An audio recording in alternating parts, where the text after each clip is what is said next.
greetings, everyone, and welcome to the 0 Hour Squared Classics. I get my own brand confused. It's really stupid. I have so many 0 Hour Squares. Don't tell mommy. Sorry, I'm here with my kids. Oh, that was funny. That's cool. That's the first time it's ever happened. Right on. What's his name, by the way? Then I'll introduce you. His name is Henry Ojeda. Henry Ojeda. All right. Yeah. Speaking of Yeah. Ojeda, we are joined by Chris Ojeda, or OJ, from the band Byzantine. They're joining us right now as they're getting to release their long-awaited full-length album in a minute, Harbingers, on June 13th via Metal Blade Records. They are from Charleston, West Virginia. OJ, welcome to the 0 Hour Square Classics. How are you doing today, man? I'm really excited. It's been 8 years since we released our last album on Metal Blade. So I've got a lot of nervous energy to see how it does, to see if the metal community forgot about us or if we get a second chance at a first impression. But we've been doing this a long time. So, we're happy with how it sounds and the songs, and we're just so grateful for Metal Blade to give us another chance at putting out another album. I think our fans are going to really enjoy it. All right, let's back that up a little bit because I thought what you said right off the bat was like, wow, man, it has been a minute, but I don't Hmm. think anybody's forgotten how prolific Byzantine can be or is. Thank I you. think you're one of the finest metal bands out there, and it has been a while. I had been wondering, and what happened after the last album, and why so long a break? Life. So, when we were recording the Cicada Tree, or our first album on Metal Blade, my wife and I, she was pregnant with our first child, who we ended up naming Ada after the cicada, which was, because she was born the same time the last album was. Um, so we had her, and then we decided, screw it, let's go ahead and have another kid. So we were raising kids there for a couple years. And then COVID happened, which pretty much put a lockdown for about 2 years on music. And then I decided, since we were at home not doing anything, I bought a 6,000 square foot transmission shop here in my town and converted it into a recording studio and rehearsal spaces. And, just setting up the businesses and raising kids. It woke up one day as like, holy shit, it's been 7 years. I need to write another album. So, So it just was basically, like you said, just life, getting caught hmm, up and everything. Now yeah, you're coming at us with a little bit of different lineup, right? You got a yes, five sir. now, and so how does that dynamic work? And tell us who it is and all of the good shifts and changes that we've seen in this current lineup for Byzantine. So yeah, for 25 years, we've always been a four piece. It's always been a drummer, a bass player, two guitars, and I sing. I was the singer front guitar player. And just this last year, I thought I was hampering the band, holding the band back by being the singer and guitar player. I wanted to expound on our sound, and I brought it to the guys. I said, "What do you think about just letting me sing? I'll still write the music, but let's rehire back our founding guitar player." And it was a resounding yes. Everybody was super pumped about it. So we brought back our original guitar player, Tony Rohrbaugh, to the band. And instead of, and so now he plays guitar alongside his replacement, which we think is really special. Um, so it's almost like mom and dad are getting back together again. Oh, yeah. Yeah. Like maybe the family circle is a little bit more complete. Yeah, Tony, our original guitar player, he was very influential on us creating our sound because he's a very jazz cat. And so he played on the first four albums. So when we lost him, a lot of our hardcore fans kind of split. The faction was split. So bringing him back has kind of healed a lot of wounds. mine and his relationship has healed that. So it's been an awesome chance to regain a friendship and make the band just more kick ass.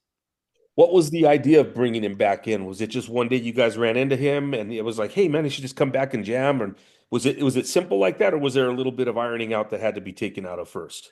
There was some ironing out. It actually took about 6 years in the making. When me and Tony, when we let him go, it was it was kind of a divorce between me and him since we started the band, and we didn't speak for a long time. But then our original drummer, Matt Wolf, who played on the first 5 albums, passed away from drug abuse. It kind of brought me and Tony back talking again. And 2 years ago, we had the 20th anniversary of our debut album, and we asked Tony to come back and just play 2 shows with us, locally. We had such a fun time rehearsing and hanging out. Everybody was like, "We got to get Tony in the band. We got to get him in the band." Yeah. And I was like, "Good," because I don't want to play guitar live no more. I just want to sing. so, It so that's must how be it a lot, happened. it must be a lot more liberating for you, excuse me, to go ahead and, put that, fiddle down and then just kind of go off and have that big armament right on each side of you. Because those guys, man, they tear it up. They're rippers, and they both play different styles. The only thing is, we haven't done any live shows yet as a full 5 piece, so Mhm. I don't know what to do with my hands yet. Yeah. So I don't know if I should do the Chuck Billy and hold the microphone stand, or if I should play air drums. I don't know. It's going to be fun. That's cool though, man. That's cool that those are the kinds of things that you have as an option going on stage, because to me that indicates you're ready to go have some fun. And it sounds like you're ready to put this out to the world. Yeah. And it cannot be overstated how important Byzantine is in the metal uh, circuitry of the universe. First off, you guys are highly, highly, in your intellectual metal.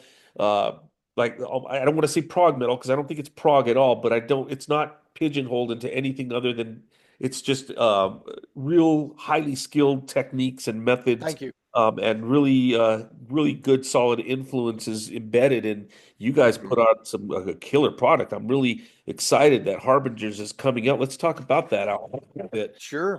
Sure. Taking that break, was this a culmination of several years of material, or was this more condensed, say maybe in the last two or three? Very condensed. The way that we write music, we don't write all the time. I specifically, as one of the main songwriters, I won't start writing material until a couple months before we go in the studio. I like to shut my brain down and let it stew. And then when we start writing, I open up the faucet and it all just pukes out all at once. And that way, everything feels real cohesive and consistent. There's not a riff from 2006 and then 16.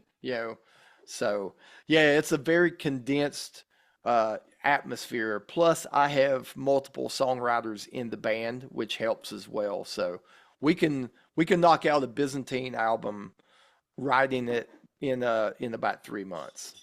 And in between the albums, you guys were putting things out here and there, right? Am I correct? And some like a single here, or like the EP that had the Red Skies at Night. Can you tell us about Yeah, those things in between?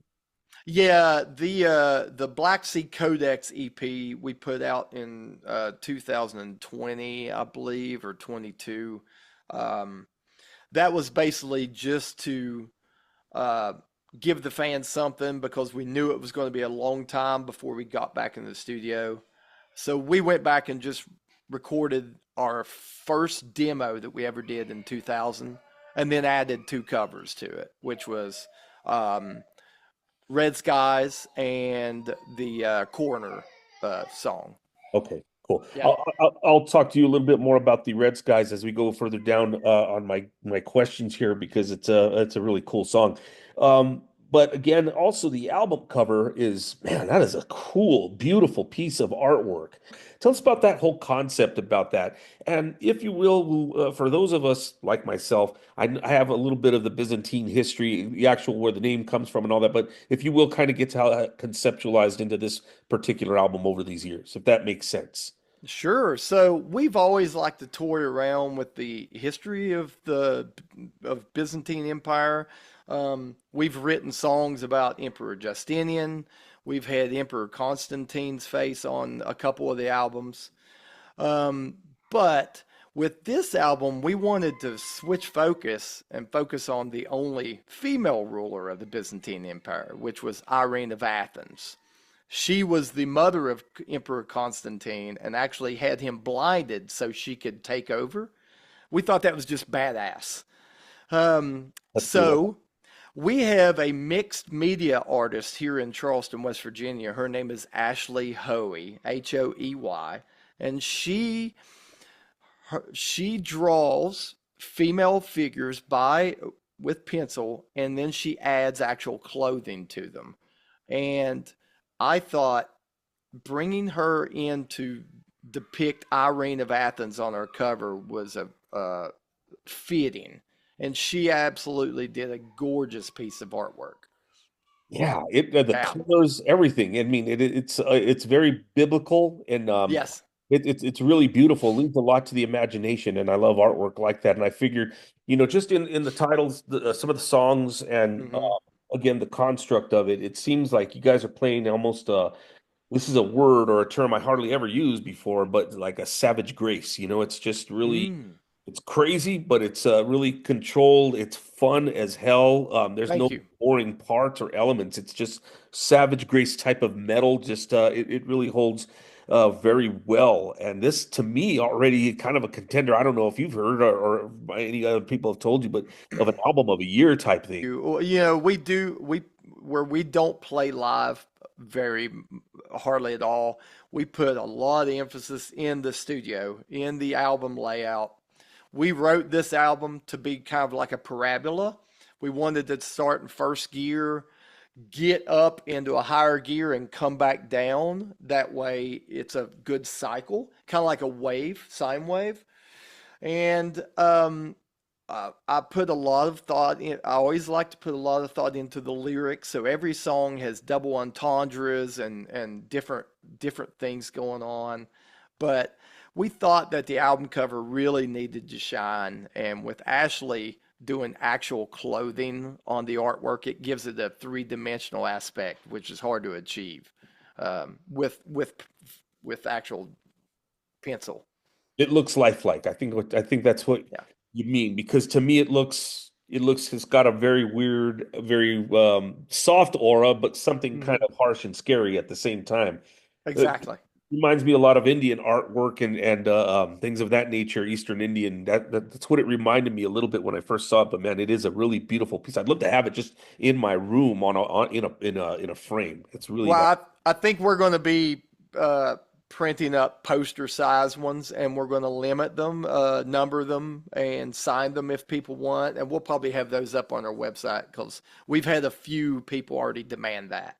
Nice, nice. Yeah, I yeah, wanted to say, Thinking Man's Metal is becoming really it's being finally noticed and recognized. I think that's why when you took a break, when other bands that we've here take a break and they come back and they sound so rejuvenated and they kind of pick up where they left off from, but then they take it an extra mile. And I think that for the Thinking Man's Metal bands, the ones that really put a whole effort into the story, the music, and it relates well. It's a piece of art. I think that's really making its way amongst the metal community, and I'm glad that it is because we all love the beer drinking metal, get shit faced, let's get go after chicks, all that. That's fun. It's run its course. It's good to see because at times I get nervous. All right, where do we go from here? What's metal going to be going to? What's yeah. the next jump? What's the next step? And when I hear bands like this, like yourself, I feel comfortable in knowing that we still have that evolution going and that the rock is still, that the Yeah. wheels are still churning, that it just didn't get stagnant. Yeah, it's a good point you made, Mike. Heavy metal and the different styles of it has a time and place in your life. If I'm at a bar and I'm pounding beers, I want to hear Pantera Far Beyond Driven. But when I'm at the house, I don't grab Far Beyond Driven, put my headphones on, and read the liner notes. You know what I mean? I do that with Opeth or with Porcupine Tree or, with Thinking Man stuff. Right, right. So I think we're more akin to that, but we have enough of the sledgehammer riffs to where fans can enjoy a beer at a bar and still listen to Byzantine. So Right. Right. yeah, yeah. No, it definitely it totally packs a punch, but there's no ballads, there's no No. there's a lot of thought though, and I appreciate everything that you guys do. And that Cattle Decapitation, another band, the bands like this are so important to the metal era because I think we oftentimes take it for granted of getting caught up in the nostalgia of heavy metal, but Mhm. we don't. I don't think we always got to make sure that the purity of it doesn't go away and the creativity stops. Which is going to lead me Yeah. to this next set of questions. This kind of philosophical, stupid shit. But right before I got on this interview with you, I was going through the YouTube and I found this interview. It was a documentary about Richie Blackmore. And I don't know how true it was about what he said, but there was five bands that they had identified that he hated. And I want to talk to you real quickly about each of those bands because I think that they all play a role in maybe some of what you kind of one way or another because they're all interesting badass bands and you're thinking to yourself, why would Richie Blackmore hate these guys? And it's just Hmm. he's a purist. He's a very egotistical guitarist. But Yes. so I'll ask you one line, tell me what the Rolling Stones mean to you. And it could be positive or negative. You don't have to be you call it politically correct. Just be honest. Mhm. The Rolling Stones has a giant influence on me. My older brother, who is 60 at the time, he was a massive fan of the Rolling Stones. So when I was, you hear me? Yes. Okay. When I was 6, 7 years old, I was listening to Sticky Fingers, Exile on Main Street on the vinyl. So when I was younger, I was listening to Exile on Main Street and Sticky Fingers and all the Rolling Stones albums. Rolling Stones to me represents that you can be a really great band, but you don't have to be perfect. Nothing is perfect about a Rolling Stones song. Sometimes they play out of key, out of time. Mick Jagger sings out of key 90% of the time, yet somehow it's great. So that tells me that even in this day and age that we live in now, where everything's auto-tuned to death, there's still room for human imperfection. And Rolling Stones is a great example of that. I love that answer. And it's in some ways almost Blackmore. And I'll just go back to what he said because I just brought his name up into this. Mhm. But he had kind of felt that they were ripping off too many bands and that they were taking it at that extra level. But when it came to the technical aspect, he had nothing to bitch about. And Mhm. I fully, completely under, and I love those little things about them that are not perfect, those perfect imperfections. And plus, they're just a fun ass fucking band, man. If Yeah. I feel bad, I'm gonna listen to the Rolling Stones to pick me up. And So, I guarantee if he hates the Stones for ripping off, then he probably hates Led Zeppelin as well. well, that's Because next on the list. So there we go. what are your thoughts on them? What? Well, like I said, Rolling Stones was my older brother's favorite band. Led Zeppelin was my middle brother's favorite band. So I love both of those bands. I I remember being in grade school and fascinating over. We would watch VHS tapes of John Bonham playing drums, Robert Plant and Jimmy Page looking like the best looking women I've ever seen. Yet, you know what I mean? Yeah, Just being these rock gods. Um, and plus focusing on a lot of blues. I think both of those bands were steeped in blues, and I could see where some people hated them because they're like, oh, they're ripping off the black culture. But if you talk to the Stones and Zeppelin, they absolutely adored the Southern and black blues. right, So right. Hell, uh, I saw Mick Jagger at Aretha Franklin's funeral. He's like one of the only white guys there. Right, At right. that church setting that she was at. And they The liked main difference between me, but for me, between the Stones and Zeppelin is I think the Zeppelin was far more skilled on their instruments. Uh, Not skilled as far as songwriting, but John Bonham, John Paul Jones, I mean Robert Plant, untouchable as far as skill. Right, right. Yeah. This one's a little bit of a curveball. I'm curious to get your thoughts on the Police. This was what the first one they showcase as not one of his favorites. Mm. The Police.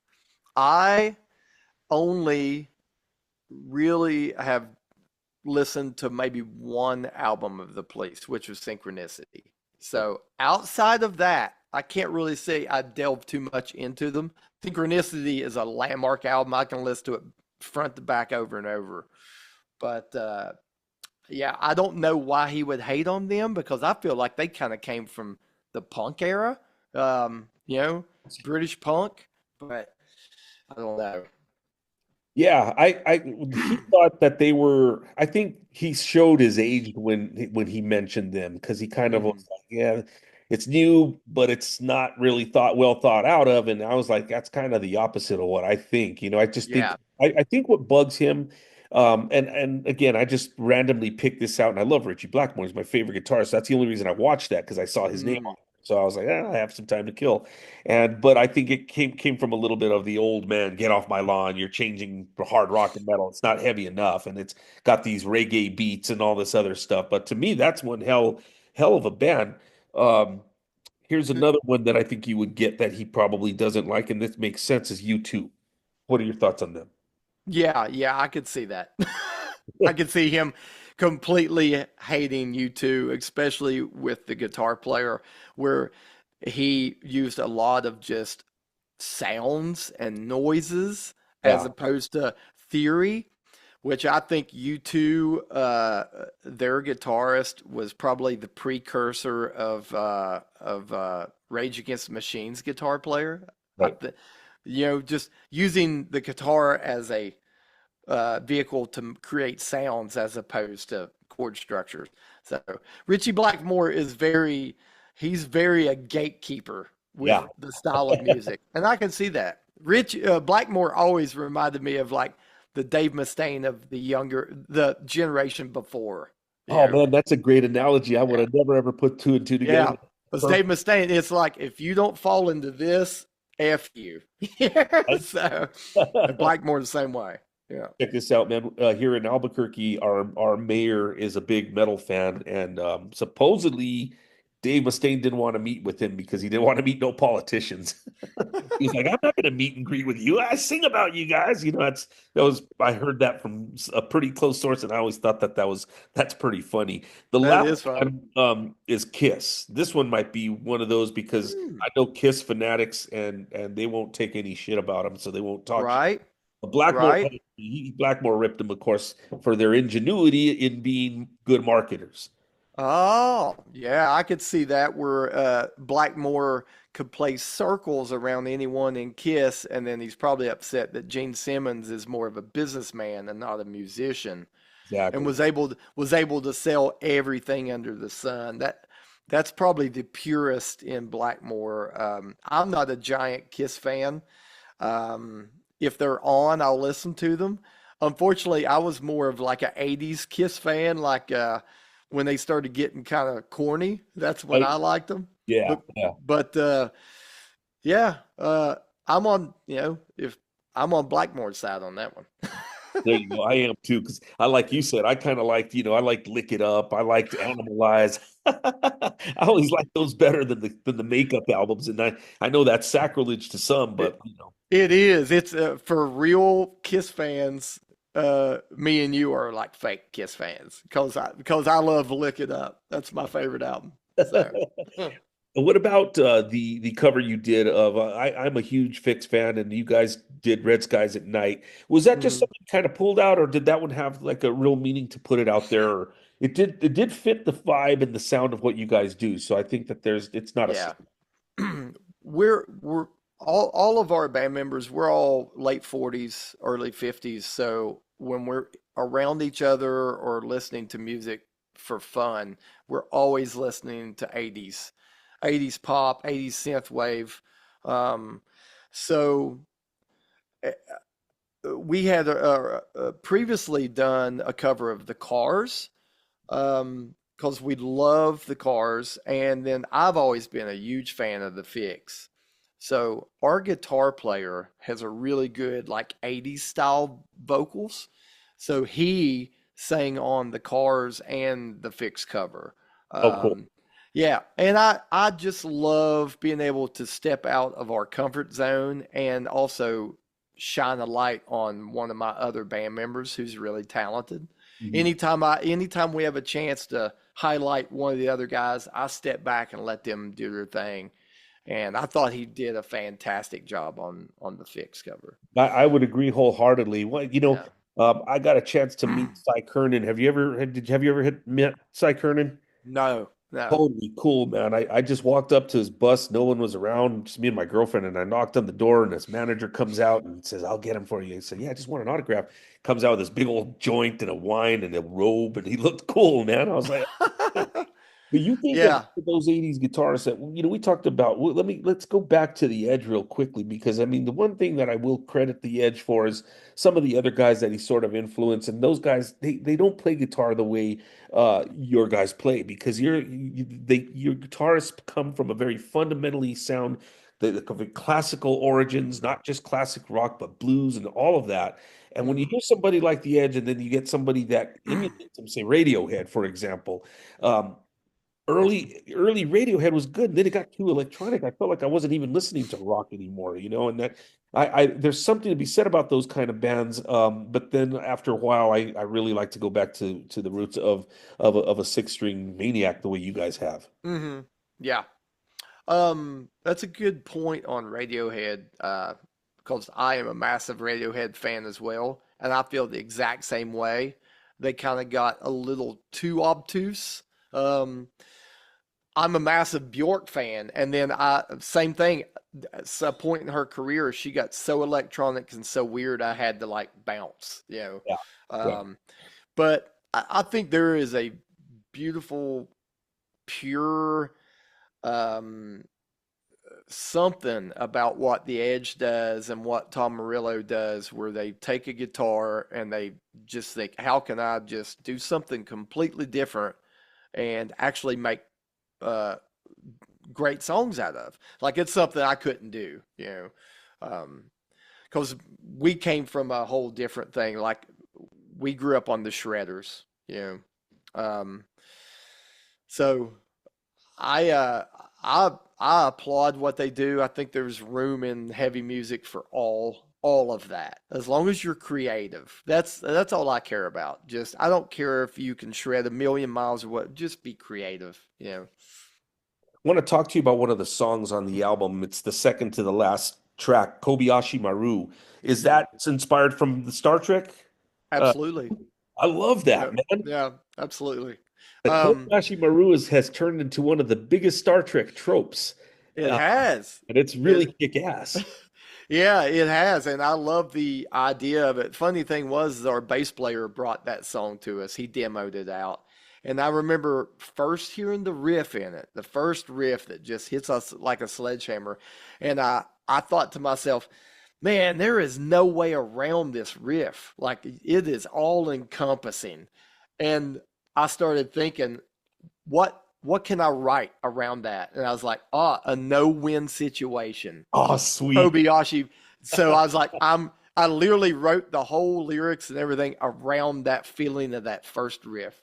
Oh, So, shit, that's great, yeah, man. yeah. Thank you. Thank That's a you. great story. And like, it's so weird. I don't know if this was just Providence or whatever you Mhm. call it. I always joke like that, but there was an episode of The Next Generation that was on last night. And at the beginning, it was the one where that lady, they called her Ardra, and she could turn into the devil and the Klingon devil and all of these different forms and scare Mhm. people and extort them. Well, there's a sequence at the beginning where they're getting attacked, and there's a man communicating back and forth to the Enterprise, and it's this almost the same as the Kobayashi Maru, only Really? only he's talking and the lights are going down, and he's all Enterprise, can you help us? Totally ripped off that, but it's great. I really love that you wrote a song dedicated to that. Big Star Trek fan, and especially that movie. Thank you. Yeah, I had to. Normally, when we write songs and song lyrics, I always get on YouTube and I search for bands to see if they've written songs with that title. A lot because about everything's been done. But Right. so almost every title we have, I vet it to make sure there's not like six Kobayashi Marus out there. If it was, I would have found something else. Right. But I was like, why in the hell hasn't this been written about enough? This is an awesome term. Yeah. Yeah. The Kobe Marashu scenario, or how are they? Yeah. Yeah. You say Yeah. that three times fast if you can. Yeah. So Yeah. what's next for Byzantine? What can be expecting as far as maybe a tour?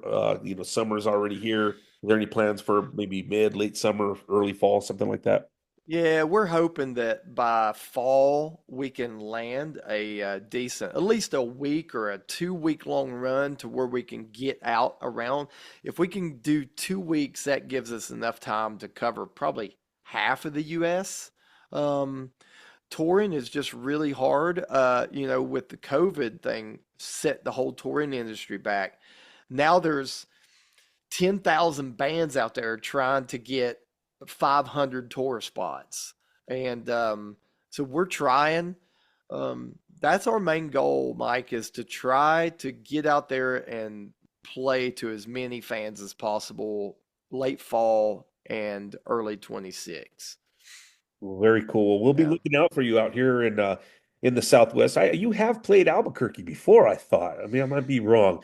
I do remember talking to a promoter in Mhm. 2004 when you guys first came out. He was very excited about you coming out, but I don't think he meant that you were playing in town. Not that I remember. That was a long time ago. Right. Yeah. But No, we've never played New Mexico ever.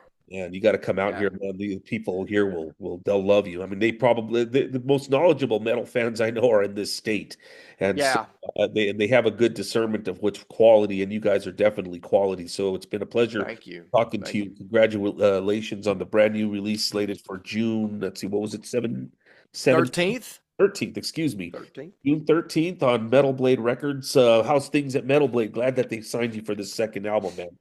I love Metal Blade. Brian Schlegel is he is kind of like the Colonel Sanders of heavy metal. Yeah. His Like that. face is synonymous with it. He's That's been around cool. Slayer and Metallica and all those.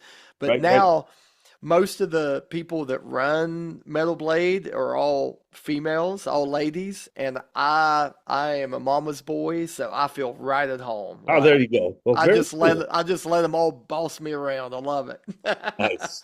Nice. Well, you know that they got like your mom, man. She's got your best interest in heart, so that's always a good thing. But love Yes. Metal Blade and love talking to all the Metal Blade bands out there. So Cool, man. we really appreciate that, and I really do thank you again, OJ. And once again, we've been joined by Chris Ojeda from lead vocalist for the band Byzantine. Is there anything I didn't ask you you'd like to leave with our viewers in regards to on regards for the whole band?